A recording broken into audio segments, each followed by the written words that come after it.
Este es el informe que prometemos esta noche, porque desde el año 2003 hasta el año pasado, hasta el 2014, cuando se tienen obviamente cifras, aumentaron 1.500.000 empleados. 1.500.000 empleados. En el año 2003 había 2.200.000 y en el 2014 3.700.000.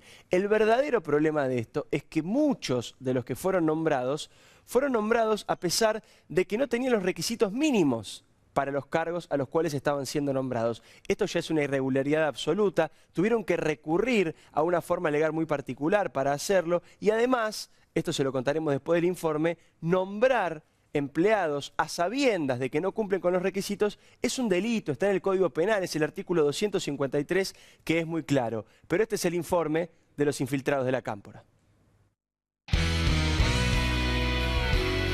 El aumento de empleados públicos en la década ganada no registra antecedentes en la historia de nuestro país. Es que desde el 2003 a la fecha subió casi el 70%. Pero desde 2007, año en que asumió la presidencia Cristina, y ante la ausencia de Néstor, la Cámpora, la agrupación que lidera Máximo Kirchner, consiguió infiltrarse en cada uno de los sectores administrativos jerárquicos del Estado con sueldos de hasta 65.000 pesos. Los diferentes ministerios, la ANSES, Aerolíneas Argentinas y la flamante Agencia Federal de Investigación son ejemplos de oficinas cooptadas por la Cámpora. Por lo general, son jóvenes sin títulos universitarios ni antecedentes laborales que no cumplen con los requisitos mínimos exigidos por la ley y el convenio marco del empleado público, y que aterrizan en cargos gerenciales, pasando por encima de aquellos empleados que llevan años haciendo carrera. Por eso, la excepción ya se transformó en regla. Muchos de los decretos presidenciales que designan a los miembros de la Cámpora como empleados públicos aclaran que se realiza con autorización excepcional por no reunir los requisitos mínimos establecidos en el artículo 14 del convenio, sin atender a que eso está tipificado como delito en los artículos 248 y 253 del Código Penal. Los jóvenes, y ya no tan jóvenes de la Cámpora, lograron conseguir la confianza de Cristina y rodearla. Hasta lo más alto llegaron Axel Kicillof, Guado de Pedro y Mariano Recalde, entre otros. Así, en pocos años, los infiltrados de la Cámpora lograron copar todas las oficinas del Estado.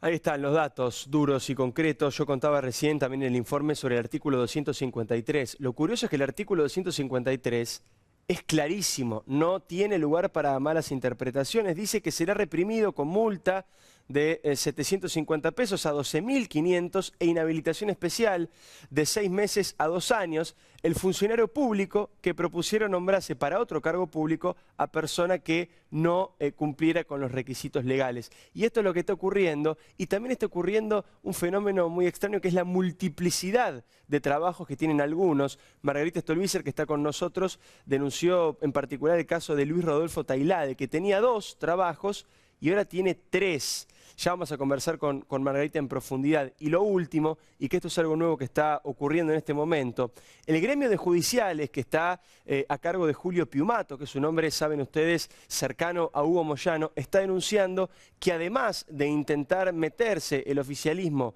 en lo que tiene que ver con la relación con jueces y fiscales y nombrar jueces y fiscales amigos, también está intentando, dice en su denuncia Julio Piumato, vaciar justamente el gremio judicial y crear un gremio propio que ya se ha creado, que se llama Citraju, y denuncia justamente Piumato que hay un vaciamiento de su gremio para intentar también cooptar desde el punto de vista sindical a la justicia. Pero insisto con esto, para hablar de los infiltrados de la Cámpora, está con nosotros Margarita Stolbizer. Margarita, buenas noches y gracias por venir. Gracias por la invitación. Acá veo varios problemas, pero quería saber, según su criterio, cuáles son los más importantes. Digo, primero, es crear puestos especiales para tener militantes financiados. Segundo, generar como topos para traerle problema al futuro gobierno. Y una de las cosas que a mí más me preocupa, y usted se ha ocupado específicamente, es que en muchos casos desplazan a la gente profesional que sabe y ponen gente que no tiene la menor idea del manejo del Estado. Muchos profesionales de primer nivel que no tenían ni siquiera afiliación política, que eran técnicos, han sido desplazados. Sí, así, ese es el capítulo anterior, digamos. Claro. Se llega hoy a este reclutamiento masivo de militantes que se incorporan al Estado sin cumplir los requisitos mínimos, ni de edad, ni de título, ni de niveles de instrucción necesarios para el cargo que van a ocupar. El capítulo previo fue el desplazamiento de mucha gente. Nosotros hemos recibido testimonios que lindan con la violación a los derechos humanos, realmente discriminación lisa y llana de las personas por no pensar de determinada manera, una técnica del Ministerio de Energía desplazada por la opinión de su marido. La verdad, situación es terrible. A mí me llamó mucho la atención la cantidad de mujeres, me animaría a decir que el 80-90% de los desplazados en esas condiciones, mujeres, lo que habla además de un aprovechamiento de una situación de vulnerabilidad, mujeres que con 40 años quedan solas a cargo de su hogar sin posibilidad de recomponer su situación laboral. Entonces, esto que es gravísimo desde el punto de vista humano, también hay que leerlo con relación a lo que ha pasado con el Estado, porque atrás de eso hay un vaciamiento de las capacidades estatales. Esto es muy grave. Esto demuestra el desprecio hacia la tarea técnica y profesional, porque la gente que quedó afuera, que quedan afuera por sus opiniones o porque no aceptan ser cómplices. Claro. Yo empiezo a advertir... de corrupción, dicen. Claro, no yo empiezo a advertir este tema con el caso de la Inspección General de Justicia, donde es un escándalo, donde Tailade, de quien se hablaba recién, es uno de los interventores en su momento de la IGJ. Ahí empezamos a ver que una funcionaria, una profesional, que no aceptaba la negación a dar curso a los pedidos de acceso a la información pública en los expedientes vinculados con Vudú, con Chicone, de Olfán, Van den Broele, empieza a ser perseguida, porque hay tareas de acoso, de acorralamiento. Al profesional lo mandan a servir el café o a comprar el papel higiénico, y de ahí a su casa, carpetas médicas, un acoso y una violencia laboral brutal. Y ahora viene entonces el segundo capítulo, que es este reclutamiento masivo. Creo que hay que marcar además algo que nosotros denunciamos el año pasado cuando se trató en el Congreso una ley que apuntaba a disminuir el trabajo precario, y la verdad es que nosotros tenemos el Estado como el mayor empleador en condiciones de precariedad. Lo grave es que la precarización de los trabajadores estatales se utiliza como presión sobre esos trabajadores. Entonces, sos precario, pues lo que ocurre en muchos de estos casos es la no renovación de sus contratos. Entonces, o venís al acto o no tenés renovación, sos funcionario y aceptás, exactamente.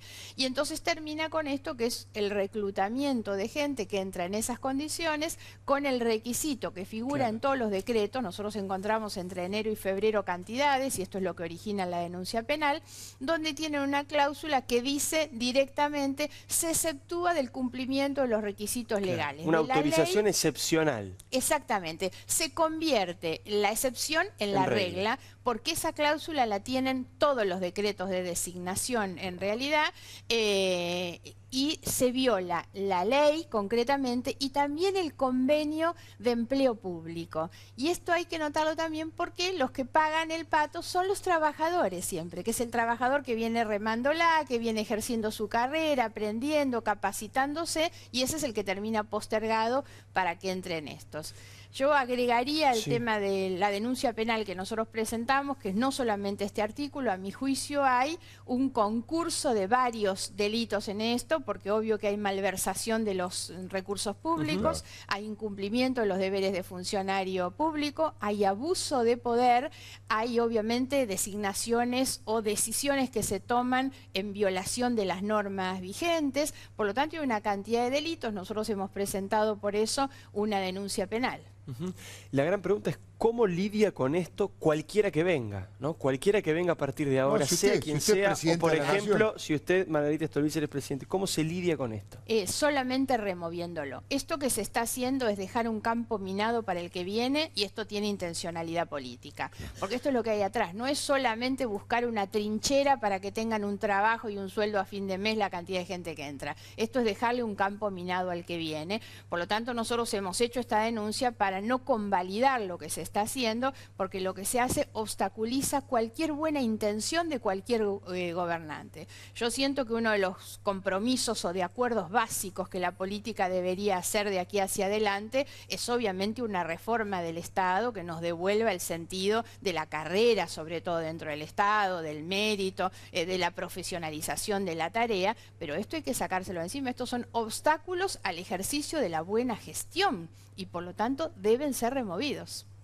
Margarita, vamos a invitarla otro día en su condición de candidata a presidenta de la Nación porque queremos escuchar sus propuestas y todo lo que tiene para el país.